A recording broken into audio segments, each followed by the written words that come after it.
देखेंगे consumer perception. Perception को समझने के लिए पहले परसेप्शन समझिए। परसेप्शन क्या है?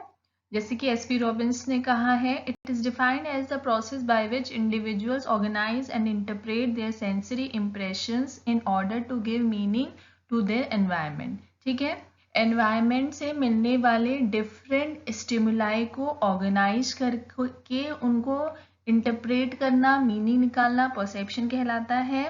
ठीक है, एनवायरनमेंट से, जो हमारा एक्सटर्नल एनवायरनमेंट है, वहां से हमें बहुत सारे स्टिमुलाई मिलते हैं। स्टिमुलाई क्या है? कोई भी ऐसे फैक्टर जो हमारे सेंसरी ऑर्गन्स में किसी भी तरीके की एक्टिविटी क्रिएट कर रहे हैं। ठीक है, मान लीजिए कोई बहुत तेज लाइट हमारे पर पड़ी तो ऑटोमेटिकली क्या होगा, हमारी आईज बंद हो जाएंगी। तो वो लाइट हमारे लिए क्या है?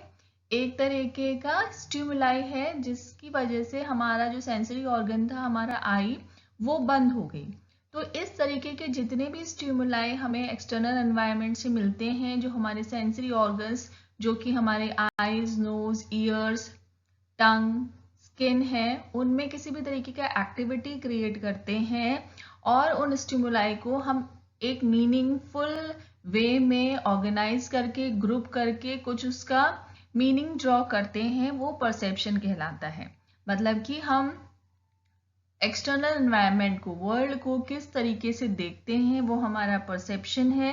परसेप्शन में वो सारी प्रोसेसेस इंक्लूड होंगी जो कि हमारे देखने, सुनने, फील करने, टेस्ट करने और स्मेल करने से रिलेटेड हैं, क्योंकि हम इन्हीं के थ्रू कोई भी इनपुट ले रहे हैं। ठीक है, चाहे हम देख के या सुन के या फील करके या टेस्ट करके या स्मेल करके एक्सटर्नल एनवायरनमेंट से इनपुट ले रहे हैं, और उन इनपुट्स को लेकर हम उनको एक मीनिंगफुल वे में ऑर्गेनाइज कर रहे हैं, वो परसेप्शन कहलाता है।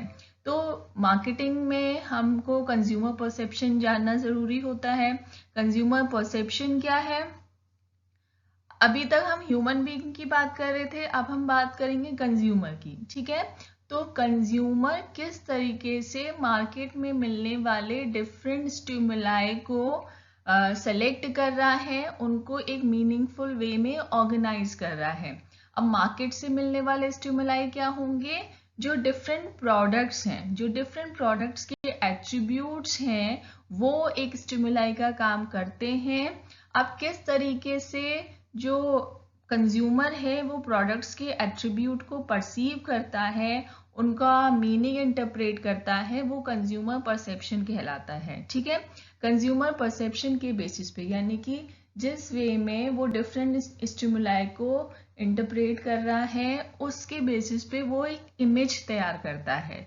तो किसी भी प्रोडक्ट को वो लाइक करेगा या डिसलाइक करेगा, वो डिपेंड करेगा कंज्यूमर के परसेप्शन के ऊपर, जो कि मार्केटियर्स के लिए बहुत ज़्यादा यूजफुल है। परसेप्शन क्या है? पहले देखिए, परसेप्शन क्या है? एक तरीके की इंटेलेक्चुअल प्रोसेस है। इंटेलेक्चुअल प्रोसेस क्यों है?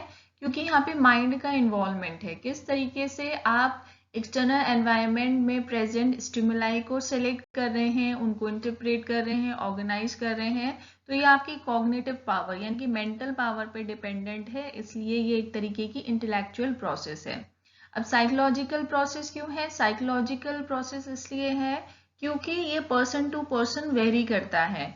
आपकी फीलिंग्स क्या है, आपकी पर्सनालिटी क्या है, उसके बेसिस पर ही आप किसी स्टिमुलाई को इंटरप्रेट करते हैं या उसको ऑर्गेनाइज करते हैं, सेलेक्ट करते हैं। ठीक है, तो आपकी कंज्यूमर की साइकी पे डिपेंडेंट है ये। देन सब्जेक्टिव प्रोसेस क्यों है? क्योंकि अलग अलग पर्सन सेम स्टिमुलाई को अलग अलग वे में इंटरप्रेट करेगा, क्योंकि ये डिपेंडेंट है उसके पर्सनल एट्रीब्यूट्स पे। तो इसलिए हर पर्सन एक ही स्टिमुलाई को अलग अलग वे में इंटरप्रेट करेगा, इसलिए ये सब्जेक्टिव है। लेंस प्रोवाइडिंग वर्ल्ड वाइड, इसमें क्या है कि ये वर्ल्ड व्यू, ये कंज्यूमर को एक्सटर्नल एनवायरनमेंट को देखने का एक लेंस दे रहा है। ठीक है, जो भी चीजें हम देख रहे हैं, हम एनवायरनमेंट में n नंबर ऑफ स्टिमुलाई है, लेकिन क्या हम सब पे फोकस करते हैं? नहीं, हमको सेलेक्टिव स्टिमुलाई पे ही फोकस करते हैं, तो इसका मतलब क्या है, ये एक तरीके का लेंस हमें दे रहा है कि हम क्लोजली एनवायरनमेंट को देख पाएं, परसीव कर पाएं। सोशली कनेक्टेड है, टाइम के साथ साथ जैसे जैसे पर्सन ग्रो कर रहा है, उसका डेवलपमेंट हो रहा है, उसका परसेप्शन भी चेंज हो रहा है।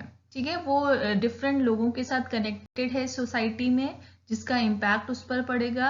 At the same time culturally influenced है, जिस कल्चर को आप बिलोंग करते हैं, आपके कल्चर में किस तरीके के बिहेवियर्स हैं, किस तरीके का टेस्ट पैटर्न्स हैं, फैशन किस तरीके का फॉलो किया जाता है, उसका भी इम्पैक्ट आपके परसेप्शन पर पड़ता है। Then self fulfilling. ठीक है, सेल्फ फुलफिलिंग का मतलब क्या है, आपका मूड कैसा है उसके अकॉर्डिंग आप चीज़ों को परसीव करते हो।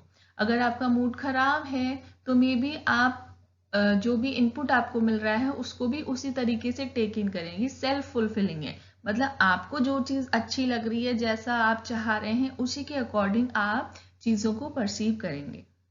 Components of consumer perception: sensation, the absolute threshold, the differential threshold or just noticeable difference, and subliminal perception. अब देखिए, सबसे पहले सेंसेशन देखिए क्या है। जो फर्स्ट रिएक्शन जनरेट हो रहा है हमारे सेंसरी रिसेप्टर्स में किसी भी स्टिमुलाई के एक्सपोजर के साथ। ठीक है, मतलब कि जो हमारे आईज, नोज, ईयर्स, स्किन है, उनमें जो भी स्टिमुलाई यानी कि एक्सटर्नल एनवायरनमेंट से जो भी हमें स्टिमुलाई मिल रहा है, उससे कोई भी जब रिएक्शन जनरेट होता है उसे सेंसेशन कहते हैं। से सपोज आपके आईज पे किसी ने टॉर्च का फोकस डाला तो क्या होगा, आपकी आईज तुरंत बंद हो जाएंगी, तो वो सेंसेशन है। ठीक है, आपका इंजेक्शन लगता है तो आपको जो दर्द फील हो रहा है, आप मतलब आपको फीलिंग आ रही है कि आप हर्ट हो रहे हैं, तो वो क्या है, सेंसेशन है। तो जो भी एक्सटर्नल स्टिमुलाई मिल रहा है उससे जो भी फर्स्ट रिएक्शन जनरेट होता है वो सेंसेशन कहलाता है। अगर इसी चीज को हम मार्केटिंग में ले लें तो कंज्यूमर परसेप्शन की टर्म्स में बात करें तो सेंसेशन क्या है, जब किसी भी कमर्शियल को देखकर, किसी भी प्रोडक्ट को देखकर जो फर्स्ट कंज्यूमर के जो सेंसरी ऑर्गन्स में जो रिएक्शन आता है वो सेंसेशन कहलाएगा। फॉर एग्जाम्पल, अगर कोई कंज्यूमर किसी बेकरी में एंटर कर रहा है तो स्मेल की वजह से उसको क्या होगा, उसका माउथ वाटरी हो जाएगा। ठीक है, तो वो फर्स्ट सेंसेशन होगा, फर्स्ट रिएक्शन होगा उस कंज्यूमर का। थ्रेशोल्ड क्या है, वो लोएस्ट लेवल है जहां पर कोई भी इंडिविजुअल एक सेंसेशन को एक्सपीरियंस करता है। ठीक है, पानी का गर्म होना जब आपको फील हो, ठीक है, जब फर्स्ट टाइम आपको फील हो रहा है उसका टेम्परेचर, यानी कि पहले कोल्ड वाटर था, धीरे धीरे उसका टेम्परेचर बढ़ाया गया, तो जहां पर आपको फील हुआ कि ओके अब गर्म होना स्टार्ट हो गया है, तो वो थ्रेशोल्ड है, यानी कि समथिंग और नथिंग के बीच में। ठीक है, मतलब कुछ होना और कुछ ना होने के बीच में जो डिफरेंस जिस पॉइंट पे डिटेक्ट होता है वो उसका एब्सोल्यूट थ्रेशोल्ड कहलाता है। तो कोई भी एडवर्टीजमेंट है या कोई भी प्रोडक्ट है, जिस पॉइंट पे अपना जितना मिनिमम पॉइंट पे आपका जो एक्सपोज मतलब आपका जो ध्यान है अपनी तरफ अट्रैक्ट कर रहा है, वो पॉइंट उसका एब्सोल्यूट थ्रेशोल्ड कहलाएगा। ठीक है, जैसे आप क्या देखिए, हाईवे पे कोई भी होर्डिंग लगा हुआ है, उसमें किसी कार का एडवर्टीजमेंट है, लेकिन वो जो फॉन्ट साइज है, जो भी एडवर्टीजमेंट है जो उसमें लिखा गया है, उसका फॉन्ट साइज इतना छोटा है कि वहां से कोई भी व्हीकल अगर निकल रहा है तो उसमें बैठा हुआ पर्सन उसको रीड नहीं कर पा रहा है, यानी कि वो बिलो द एब्सोल्यूट थ्रेशोल्ड है। ठीक है, जो मिनिमम लेवल जहां पे वो पर्सन, कोई भी पर्सन, पासिंग बाय पर्सन उसको डिटेक्ट कर पाए, वो एब्सोल्यूट थ्रेशोल्ड कहलाता है।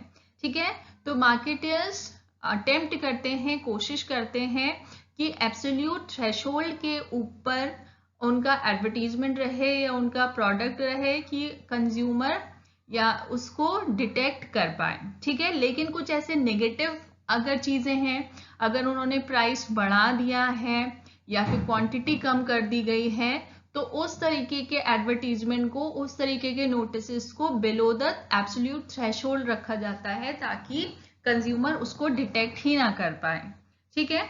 और जितना ज़्यादा हम एक्सपोज होते हैं किसी भी स्टिमुलस को, उतना ही हम उसे कम नोटिस करते हैं, ठीक है। अगर बॉम्बार्डमेंट होता है, अगर फ्लडेड हो जाते हैं हम स्टिमुलाई के साथ, उतना ही हम उसे कम नोटिस करते हैं।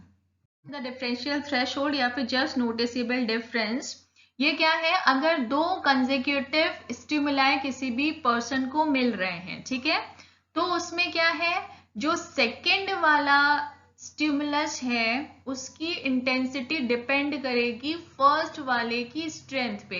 कितना स्ट्रॉन्ग आपका फर्स्ट स्टिमुलाई था, उससे ज्यादा इंटेंसिटी ही रिक्वायर्ड होगी सेकेंड स्टिमुलाई को, ताकि कंज्यूमर या ह्यूमन बीइंग उसे नोटिस कर पाए, ठीक है। आपका कोई प्रोडक्ट को नोटिस किया गया था कंज्यूमर्स के थ्रू, ठीक है, तो जिस इंटेंसिटी पे उसे नोटिस किया गया था, अगर आप उसका अपडेटेड वर्जन मार्केट में लॉन्च करते हैं तो ऑब्वियसली उसकी स्ट्रेंथ फर्स्ट वाले प्रोडक्ट से ज्यादा होनी चाहिए, तभी उसको कंज्यूमर नोटिस करेगा।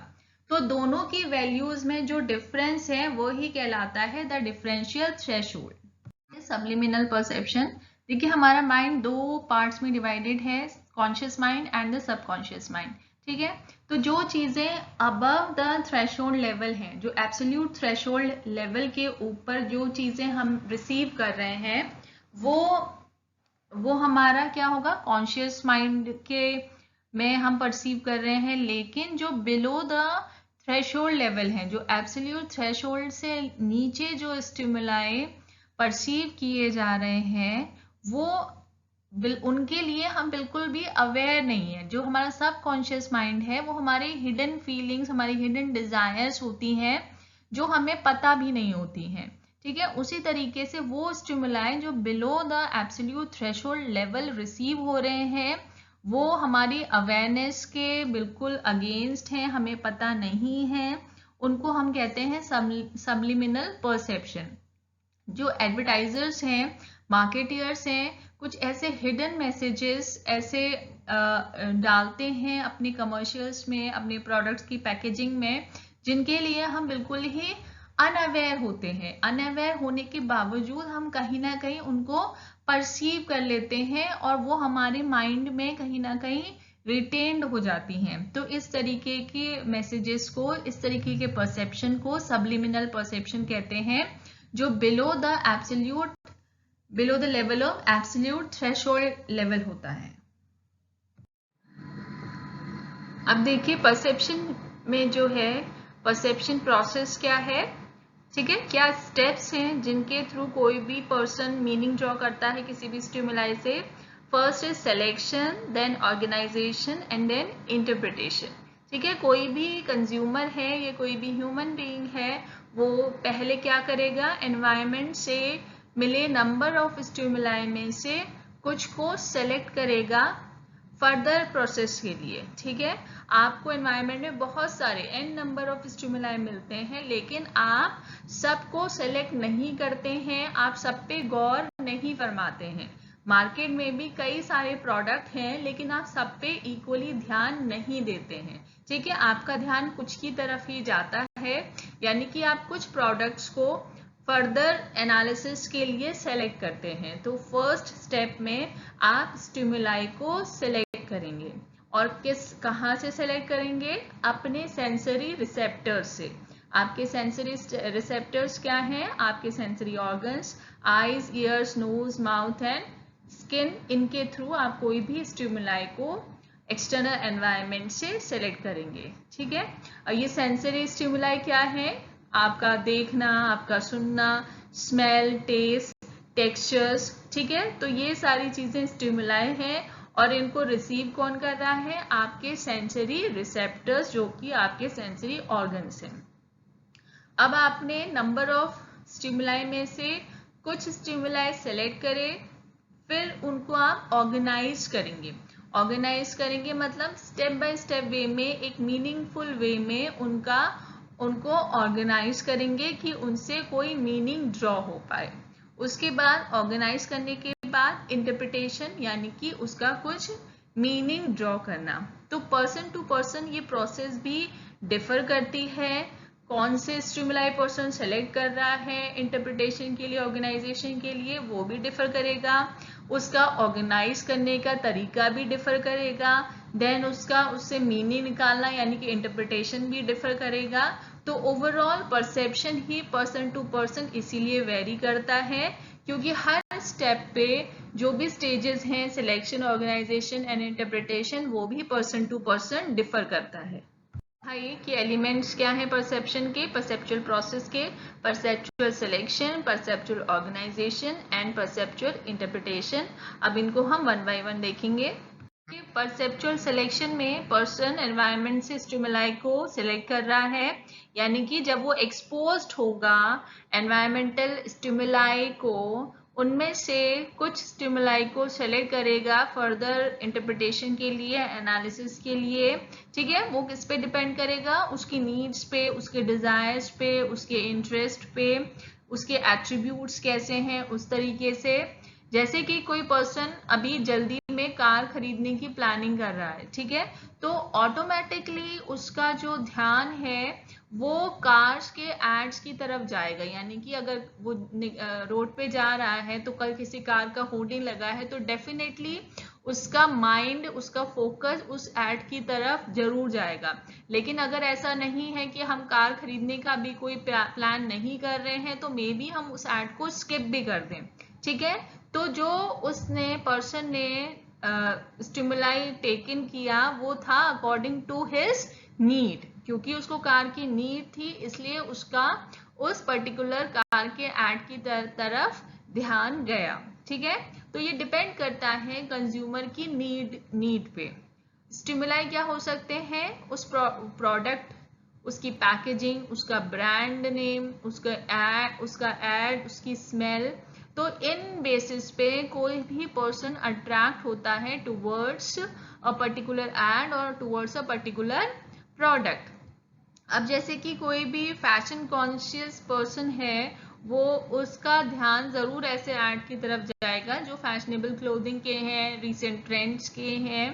ठीक है, तो हर एक पर्सन हर तरीके के प्रोडक्ट को फोकस नहीं करता है, ना कि उनसे रिलेटेड एड्स की तरफ फोकस करता है। वो डिपेंड करता है पर्सन की नीड पे, उसकी डिजायर पे या उसके इंटरेस्ट पे। ठीक है, तो जो भी सिलेक्शन होगा, जो परसेप्चुअल सिलेक्शन होगा स्टिमुलाई का, वो डिपेंड करेगा एक तो नेचर ऑफ स्टिमुलाई पे, कि वो स्टिमुलाई का नेचर किस तरीके का है, यानी कि उसके फिजिकल एट्रीब्यूट्स कैसे हैं, उसकी पैकेजिंग कैसी है, उसका एड कैसा है या उसका ब्रांड नेम कैसा है, या फिर डिपेंड करेगा कंज्यूमर के जो प्रीवियस एक्सपीरियंस थे। ठीक है, जो उस प्रोडक्ट से रिलेटेड उसके प्रीवियस एक्सपीरियंस अगर अच्छे रहे होंगे तो डेफिनेटली वो दोबारा उनकी तरफ फोकस करेगा। अगर प्रीवियस एक्सपीरियंस खराब रहे हैं तो डेफिनेटली उनको अवॉइड करेगा। एट द सेम टाइम उसके नीड्स और डिजायर्स कैसे हैं उन पे परसेप्चुअल सिलेक्शन डिपेंड करेगा।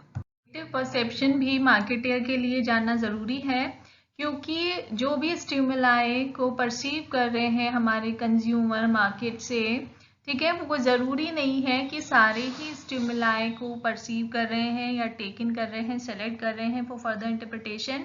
वो सेलेक्टिव होता है, यानी कि जो हमारा कंज्यूमर है वो सेलेक्टिव होता है किस चीज में, स्टिमुलाई को टेकन करने में, यानी कि फर्दर इंटरप्रिटेशन के लिए या एनालिसिस के लिए टेकन करने में सेलेक्टिव होता है हमारा कंज्यूमर। अब उसमें क्या क्या चीजें आएंगी, जैसे selective exposure, selective attention, perpetual defence and perceptual blocking. अब ये चीजें क्या है, सेलेक्टिव एक्सपोजर का क्या मतलब है, देखिए जब भी हम पर्सन, कोई भी ह्यूमन बीइंग या कोई भी कंज्यूमर एक्सपोज्ड होता है टू सर्टेन स्टिमुलाई, अगर उसके सेंसरी ऑर्गन्स में कुछ एक्शन क्रिएट हुआ, कुछ एक्टिविटी क्रिएट होगी, दैट मीन्स वहां पर एक एक्सपोजर टेकन हुआ। लेकिन सेलेक्टिव एक्सपोजर क्या है, ठीक है, हम बहुत सारे एड्स देखते हैं, हम टीवी चैनल्स में भी लगातार आप देखते हैं प्रोग्राम्स के बीच में कमर्शियल ब्रेक्स आते हैं, उसमें नंबर ऑफ एड्स होते हैं, तो हम उनको देख रहे हैं, मतलब डीप थॉट नहीं दे रहे हैं उन प्रोडक्ट्स की तरफ, सिंपली क्योंकि वो अट्रैक्टिव हैं या उनके जिंगल्स अच्छे हैं या वो कुछ अच्छी बातें कह रहे हैं या वो हमारे बिलीव्स के साथ जा रहे हैं, तो उन एड्स को हम देख रहे हैं। तो वो सेलेक्टिव एक्सपोजर है, क्योंकि वो हमारे बिलीव्स को वैलिडेट करते हैं या फिर वो कुछ अच्छे जिंगल्स दिखा रहे हैं, वो अच्छे कुछ सेलिब्रिटीज को दिखा रहे हैं, इसलिए हम उनको देख रहे हैं। तो वो सेलेक्टिव एक्सपोजर है, जो कि डिपेंड करेगा हमारी जो पास एक्सपीरियंस रहा है, हमारे बिलीव्स हैं या फिर the quality of that advertisement, उस पर डिपेंड करेगा। Then is selective attention. अब हमने सेलेक्टिव एक्सपोजर किया किसी पर्टिकुलर एड को, तो कोई जरूरी नहीं है कि हम सेलेक्टिव अटेंशन भी दे रहे हैं। ठीक है, अटेंशन हम किस बेसिस पे देते हैं, जिस चीज की हमें नीड है। अगर हम जल्दी में प्लान कर रहे हैं उस प्रोडक्ट को खरीदने का, तो डेफिनेटली हम डीपली उस एड को एनालाइज करेंगे, वो होगा सेलेक्टिव अटेंशन। देन दो अलग चीजें हैं, परसेप्चुअल डिफेंस। अब परसेप्चुअल डिफेंस क्या है, हम सबकॉन्शियसली ही ऐसे एड्स को अवॉइड करते हैं जो कुछ थ्रेटनिंग चीजें दिखा रहे हैं या कुछ ऐसी चीजें दिखा रहे हैं जो हमारे बिलीव्स के अगेंस्ट जाती हैं। तो हम सबकॉन्शियसली ही उन चीजों को अवॉइड करते हैं। अगर ऐसा कोई एड आता है टेलीविजन पे, तो हम ऑटोमेटिकली क्या कर देते हैं, चैनल चेंज कर देते हैं, क्योंकि वो एड हमारे बिलीव्स के साथ नहीं जाता। जैसे कि सिगरेट स्मोकर्स हैं, तो ऐसे कोई एड्स आ रहे हैं, आप देख cigarette smoking is injurious to health, तो वो उस चीज को सबकॉन्शियसली ही अवॉइड कर रहे हैं, क्योंकि वो उनके बिलीव के अगेंस्ट जाता है। ठीक है, तो वो परसेप्चुअल डिफेंस है। देन परसेप्चुअल ब्लॉकिंग क्या है, जब आप बॉम्बार्ड हो जाते हैं नंबर ऑफ कमर्शियल से, जब आपका ओवर फ्लड हो जाता है एक ही तरीके के प्रोडक्ट के ऐड को बार बार देखना, तो आप उस ऐड को ब्लॉक कर देते हैं। ठीक है, तो ऐसा कोई ऐड बार बार आता है तो डेफिनेटली आप चैनल चेंज कर देंगे या उस चीज को बिल्कुल ही अवॉइड कर देंगे। तो किसी स्टिमुलाई की तरफ अपने माइंड को एकदम ब्लॉक कर देना, किस वजह से, क्योंकि ओवर फ्लड हो गया था उस पर्टिकुलर स्टिमुलाई का। ठीक है, जरूरत से ज्यादा वो स्टिमुलाई की तरफ आपको एक्सपोज किया गया, इसलिए आपने उसको ब्लॉक ही कर दिया। तो ये क्या है, परसेप्चुअल ब्लॉकिंग। परसेप्चुअल प्रोसेस का सेकंड स्टेप है परसेप्चुअल ऑर्गेनाइजेशन। अब ये परसेप्चुअल ऑर्गेनाइजेशन क्या है, हमारा कोई भी टीवी कमर्शियल है या कोई भी प्रोडक्ट है, तो वो क्या है, कॉम्बिनेशन ऑफ डिफरेंट स्टिमुलाई है। ठीक है, अलग अलग स्टिमुलाई से मिलकर बना है। अब और उन स्टिमुलाई को किस तरीके से हमारा कंज्यूमर अरेंज करेगा कि उसका कोई मीनिंग निकले, वो परसेप्चुअल ऑर्गेनाइजेशन कहलाता है। अब जैसे कोई भी टीवी कमर्शियल है, उसमें अलग अलग स्टिमुलाई क्या हो सकते हैं, उसकी जिंगल, उसमें यूज हुआ बैकग्राउंड, या फिर उसमें यूज हुआ कोई भी सेलिब्रिटी। ठीक है, उसका साउंड, उसका म्यूजिक, वो चीजें उसकी अलग अलग स्टिमुलाई हैं। अब किस तरीके से उनको कंज्यूमर अरेंज करके कोई मीनिंग निकाल रहा है, वो उसका परसेप्चुअल ऑर्गेनाइजेशन कहलाएगा। कोई प्रोडक्ट है, उसके अलग अलग स्टिमुलाई क्या हो सकते हैं, उसका ब्रांड नेम, उसका ब्रांड लोगो, उसकी पैकेजिंग, उसका कलर ऑफ पैकेजिंग, वो किस तरीके का है, उनको किस तरीके से कंज्यूमर ऑर्गेनाइज करके मीनिंग निकाल रहा है, तो वो क्या है, परसेप्चुअल ऑर्गेनाइजेशन। अब परसेप्चुअल ऑर्गेनाइजेशन एक साइकोलॉजिस्ट है हमारे, साइकोलॉजी की जेस्टॉल्ट थ्योरी है, उस पे बेस्ड कुछ पैटर्न है, जिसके बेसिस पे कोई भी कंज्यूमर या कोई भी ह्यूमन बीइंग किस तरीके से स्टिमुलाई को ऑर्गेनाइज करता है इंटरप्रिटेशन के लिए, जैसे कि figure and ground, grouping and closure. तो इनको हम सेपरेटली देखेंगे। फिगर एंड ग्राउंड प्रिंसिपल क्या है, फिगर एंड ग्राउंड क्या है, जो स्टिमुलाई है, जो उसमें कलेक्शन ऑफ स्टिमुलस है, उसमें से वन पार्ट डोमिनेट करेगा। ठीक है, यानी कि जिस पे ज्यादा फोकस जाएगा, और एक स्टिमुलस बैकग्राउंड में होगा। जैसे कि आपके यहाँ पे दो सर्कल्स आप देख सकते हैं साइड में बने हुए हैं। ठीक है, तो आप अगर वाइट को, जो फर्स्ट सर्कल है उसमें वाइट को फिगर में रखेंगे और ब्लैक को आप बैकग्राउंड में रखेंगे तो आपको व्हाइट कलर का फैन नजर आएगा। लेकिन वहीं अगर आप ब्लैक को फिगर में रखेंगे और व्हाइट को बैकग्राउंड में रखेंगे तो आपको ब्लैक कलर का फैन नजर आएगा। तो इसी तरीके से बैकग्राउंड, फिगर का बैकग्राउंड कैसा है उसका बहुत ज्यादा इम्पैक्ट पड़ता है फिगर के ऊपर। ठीक है, तो एडवर्टाइजिंग में कोई भी प्रोडक्ट है या कोई भी ब्रांड है वो हमेशा फिगर में रहेगा और उससे रिलेटेड जितनी भी क्रिएटिविटी है, ह्यूमर का पुट है या जिंगल है, ग्राफिक्स हैं, वो हमेशा ग्राउंड का काम करेंगी। ठीक है, तो दोनों का कॉम्बिनेशन किस तरीके का है उस पे उसका बहुत ज्यादा इम्पैक्ट पड़ता है कंज्यूमर के परसेप्शन के ऊपर। क्या है सिमिलैरिटी एंड ग्रुपिंग। कोई भी ह्यूमन बीइंग है वो सिमिलर कैरेक्टरिस्टिक्स के ऑब्जेक्ट को एक ग्रुप में मानता है, यानी कि जो स्टिमुलाई सिमिलर कैरेक्टरिस्टिक्स के हैं उनको कोई भी पर्सन एक ग्रुप परसीव करेगा। ठीक है, तो ग्रुपिंग से क्या होता है, हमें रिकॉल करने में आसानी होती है, मेमोराइज करने में आसानी होती है।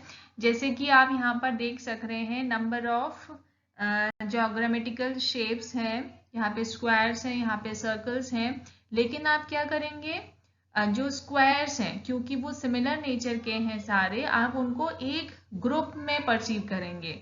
आपको ये परसीव होगा कि जो स्क्वायर्स हैं उनसे एक प्लस बना हुआ है और जो सर्कल्स हैं वो अलग अलग स्क्वायर्स हैं। ठीक है, क्योंकि वो सिमिलर नेचर के हैं इसलिए हम उनको एक ग्रुप मान रहे हैं।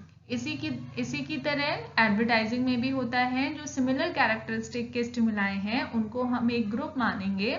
इससे क्या होता है, हमें एड्स को, हमें प्रोडक्ट्स को रिकॉल करने में आसानी होती है और हमारी ब्रांड की इमेजरी बनती है। ब्रांड इमेजरी क्या होता है, यानी कि ब्रांड से रिलेटेड, प्रोडक्ट से रिलेटेड जो भी चीजें हैं जिसको हम छू सकते हैं, देख सकते हैं, हियर कर सकते हैं, स्मेल कर सकते हैं, वो उसका ब्रांड इमेजरी कहलाता है। Is the closure principal.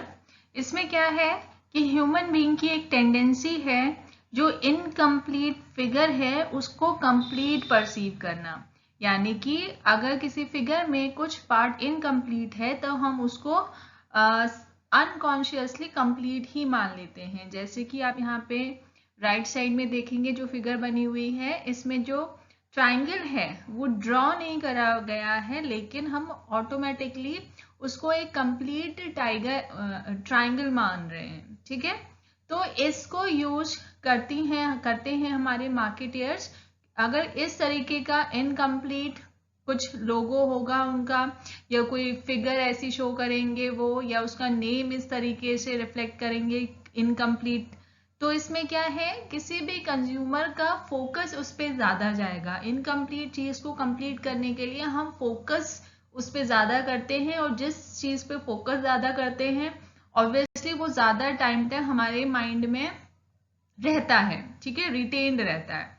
तो इसलिए क्लोजर प्रिंसिपल को जो हमारे मार्केटियर्स हैं अपने ब्रांड नेम में, अपने लोगो में यूज करते हैं। जैसे आप IBM का देख सकते हैं लोगो, इसमें क्या है, IBM जो लिखे हुए हैं अलग अलग लेटर्स, ये कंप्लीट नहीं है, लेकिन हम उसको फिर भी complete I, complete B and complete M perceive कर रहे हैं। प्रोसेस का जो थर्ड स्टेप है वो है परसेप्चुअल इंटरप्रिटेशन, कि जो ऑर्गेनाइज स्टिमुलाई है उनको किस तरीके से हम मीनिंग असाइन कर रहे हैं। ठीक है, तो एक पर्सनल फिनोमिना है जो डिपेंड करता है पर्सन के पर्सनल बिलीफ पे, उसके एक्सपीरियंसेस पे, और उसके साथ साथ जो भी स्टिमुलाई हैं उनकी स्ट्रेंथ पे। ठीक है, तो क्या है, process of assignment meaning to sensation. जो भी सेंसेशंस आपके सेंसरी ऑर्गन्स में फील हुए हैं उनको कुछ मीनिंग असाइन करना, वो उनका इंटरप्रिटेशन कहलाता है। ठीक है, कभी कभी ये कंफ्यूजिंग हो सकता है, वीक हो सकता है, किस वजह से, अगर आप विजिबिलिटी पुअर हो, यानी कि ठीक से आपको एक्सपोजर ना मिला हो या बहुत कम टाइम के लिए एक्सपोजर मिला हो उन स्टिमुलाई का, तो उस वजह से वीक हो सकता है, या नॉइज लेवल हाई हो, ठीक है, या फिर फ्लक्चुएशंस हो। कुछ रीजंस हैं ये जिनकी वजह से जो इंटरप्रिटेशन है वो आपका एम्बिगुअस यानी कि कंफ्यूजिंग या वीक हो सकता है। इंटरप्रिटेशन के टाइम पे जब कुछ मीनिंग ड्रॉ किया जा रहा है उस टाइम पे कुछ डिस्टॉर्शंस आ जाते हैं, यानी कि कुछ एरर्स आ जाती हैं, जैसे कि फिजिकल अपीयरेंस। ठीक है, तो फिजिकल अपीयरेंस किस तरीके की है, प्रोडक्ट का कितना ज़्यादा अट्रैक्टिव आउटर अपीयरेंस है, उसकी पैकेजिंग है, उसका लोगो है, उसका ब्रांड नेम है, वो किस तरीके का है, वो आपके इंटरप्रिटेशन को बहुत ज़्यादा उसको इन्फ्लुएंस करता है। अगर पैकेजिंग अट्रैक्टिव है, मे बी प्रोडक्ट उतना बेनिफिशियल ना हो, लेकिन उसके बावजूद आप उसकी एक अच्छी इमेज बना लेते हैं। देन स्टीरियोटाइप्स क्या है? स्टीरियोटाइप्स ये है कि आपने किसी प्रोडक्ट को टाइप्ड कर दिया। आप एक ब्रांड, पर्टिकुलर ब्रांड यूज करते हैं, मे बी आप गार्नियर यूज कर रहे हैं, आप उससे सेटिस्फाइड हैं, आप गार्नियर का फेस वॉश यूज करते हैं।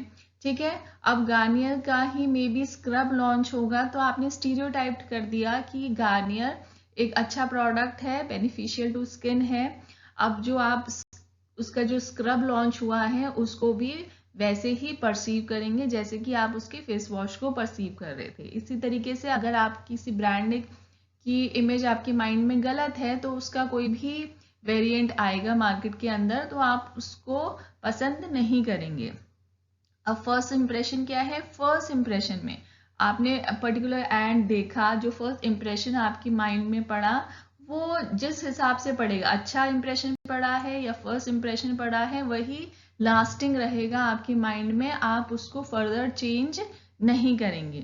Then jumping to conclusions, human being की टेंडेंसी होती है कि आप आधा ऐड देखकर ही या मे बी ऐड शुरू हुआ तो आप कंक्लूजन तक पहुंचने की कोशिश करते हैं। ठीक है, पूरा ऐड नहीं भी देखते हैं, उसके बावजूद आप कंक्लूजन तक पहुंच लेते हैं। तो ये इससे क्या होता है, हाफ इंफॉर्मेशन के बेसिस पर ही आप कोई इमेज बना लेंगे जो कि मे बी ट्रू ना हो। Then halo effect, halo effect क्या है? एक कैरेक्टरिस्टिक के बेसिस पर ही पूरे प्रोडक्ट को जज करना। ठीक है, उसका फिजिकल एट्रीब्यूट में से आपने कोई, मे बी आपने उसका पैकेजिंग देख ली या उसका लोगो देख लिया या उसका ब्रांड देख लिया, उसके बेसिस पे ही आप उस ओवरऑल प्रोडक्ट को जज करेंगे, वो हेलो इफेक्ट कहलाता है। देखिए, ब्रांड पोजीशनिंग क्या है? जो परसेप्चुअल प्रोसेस है उसके यूज में एक ब्रांड पोजीशनिंग भी आता है। देखिए, कोई भी कंज्यूमर प्रोडक्ट खरीदता है वो प्रोडक्ट के एट्रीब्यूट्स के लिए नहीं, उसके बेनिफिट्स के लिए, उसकी किस नीड को कोई प्रोडक्ट सेटिस्फाई कर पा रहा है, यानी कि उसको क्या बेनिफिट्स मिलेंगे उस प्रोडक्ट से, इस वजह से वो पर्टिकुलर प्रोडक्ट को खरीद रहा है। ठीक है, तो पोजीशनिंग का मतलब क्या है कि किस तरीके की नीड ये कस्टमर की, कंज्यूमर की फुलफिल कर पाएगा, वो ब्रांड की पोजीशनिंग कहलाती है। ठीक है, जैसे कि आजकल ज्यादातर लोग ऑर्गेनिक फूड आइटम्स की तरफ जा रहे हैं, तो जो वैसे भी पहले नॉर्मली ब्रांड हमारे चल रहे थे, अब उनको as organic food item position किया जा रहा है, क्योंकि आजकल डिमांड ऑर्गेनिक फूड आइटम्स की है।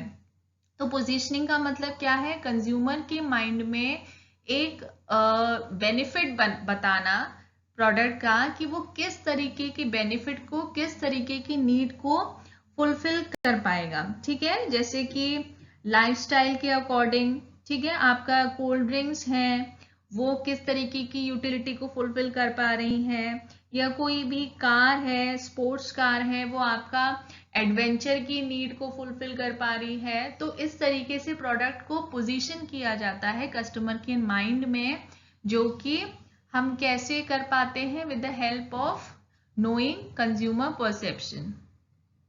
प्रोसेस का यूज क्या है मार्केटियर्स के लिए? One is perceptual mapping. अब देखिए, ब्रांड परसेप्शन है क्या? ये सम है ब्रांड एट्रीब्यूट्स और सिंबॉलिक एट्रीब्यूट्स का, यानी कि जो ब्रांड की कैरेक्टरिस्टिक्स हैं और सिंबॉलिक जो एट्रीब्यूट्स हैं, मतलब वो किस तरीके का दिखता है, वो सारी चीजें मिलके उसका परसेप्शन तैयार करती हैं। ठीक है, अब परसेप्चुअल मैपिंग क्या है? इसके बेसिस पे मार्केटर असेस कर पाते हैं कि कंपेटिटिव ब्रांड्स के कंपैरिजन में उनका ब्रांड कहाँ पर लाई करता है, यानी कि कंज्यूमर कंपेटिटिव ब्रांड को उनके ब्रांड के कंपैरिजन में किस तरीके से परसीव कर रहा है। ठीक है, तो इससे एक हेल्प मिलती है अनएक्सप्लोर्ड एरियाज को आइडेंटिफाई करने में कि कहाँ पर वो अपना इम्प्रूवमेंट दिखा सकते हैं। दो एट्रीब्यूट्स को लेकर परसेप्चुअल मैप बनाया जाता है, जैसे कि यहाँ पे दो एट्रीब्यूट्स क्या लिए गए हैं, क्वालिटी एंड प्राइस। तो high quality then low quality and high price and low price, ये हमने दो स्केल्स ड्रॉ कर लिए। अब इन पे हम रिसर्च के थ्रू, सर्वे के थ्रू फाइंड आउट करेंगे कि प्रोडक्ट्स सिमिलर, जिस भी प्रोडक्ट लाइन में हमारा प्रोडक्ट है उसमें जो सिमिलर ब्रांड्स हैं वो कहाँ पर लाई करते हैं, हमारा प्रोडक्ट इस परसेप्चुअल मैप में कहाँ पर लाई करता है, उसके बेसिस पे हम अपना R&D कर सकते हैं। देखिए, परसीव्ड रिस्क क्या है, the degree of uncertainty perceived by the consumer about the outcome of a specific purchase decision. यानी कि कंज्यूमर ने कोई प्रोडक्ट खरीदा है तो कितना डिग्री ऑफ अनसर्टेनिटी परसीव करता है वो अपने डिसीजन पे। आपने उसका प्रोडक्ट, कोई भी प्रोडक्ट खरीदा है, जो डिसीजन लिया था, आपके माइंड में कुछ ना कुछ परसेंटेज अनसर्टेनिटी यानी कि रिस्क का भी रहता है कि मेरा डिसीजन फेल हो सकता है या मैं अपने डिसीजन से फुली सेटिस्फाई में भी ना हूँ। ठीक है, तो वो जो रिस्क एसोसिएटेड है उसी को हम परसीव्ड रिस्क कहते हैं। जैसे कि आपका परफॉर्मेंस का रिस्क हो सकता है आपके माइंड में कि मे बी आपको डाउट हो कि प्रोडक्ट की परफॉर्मेंस ठीक नहीं आएगी। ये फाइनेंशियल रिस्क हो सकता है आपके माइंड में कि आपको लगता है कि अगर आपने EMI पे लिया है तो आप EMI पूरी नहीं दे पाएंगे। इसी तरीके का safety risk, social risk, psychological risk associated हो सकते हैं किसी भी प्रोडक्ट की परचेज के साथ। डिफरेंट सिंबल्स, डिफरेंट साइंस की स्टडी को और उनके इंटरप्रिटेशन को हम सीमियोटिक्स कहते हैं। देखिए, कोई भी कमर्शियल है, कोई भी न्यूज़पेपर का ऐड है या फिर मैगजीन का ऐड है, वो उसमें different number of symbols, different number of words या डिफरेंट टाइप्स ऑफ सेलिब्रिटीज को यूज किया जाता है। हम कलेक्टिवली उन सिंबल्स को, जो कि सिंबल्स हमें वो पर्टिकुलर ऐड शो कर रहा है, स्टिमुलाई दे रहा है हमें, उन सिंबल्स को किस तरीके से इंटरप्रेट कर रहे हैं, इसी चीज की स्टडी को हम सीमियोटिक्स कहते हैं। तो इस सीमियोटिक्स का भी बहुत ज़्यादा इम्पैक्ट पड़ता है कंज्यूमर के परसेप्शन के ऊपर, वो कि वो एड में दिए गए मैसेज में, यानी कि जो उसमें सेलिब्रिटी जो भी है उसके क्या जेस्चर्स हैं, क्या फेशियल एक्सप्रेशंस हैं, या जो वर्डिंग्स हैं उसकी पंच लाइन के वो किस तरीके के हैं, लोगों को आप क्या मीनिंग असाइन कर रहे हैं। तो जितने भी तरीके के सिंबल्स और साइंस एक पर्टिकुलर एड में यूज किए जा रहे हैं, उनका इंटरप्रिटेशन किस तरीके से हो रहा है, वो सीमियोटिक्स कहलाता है।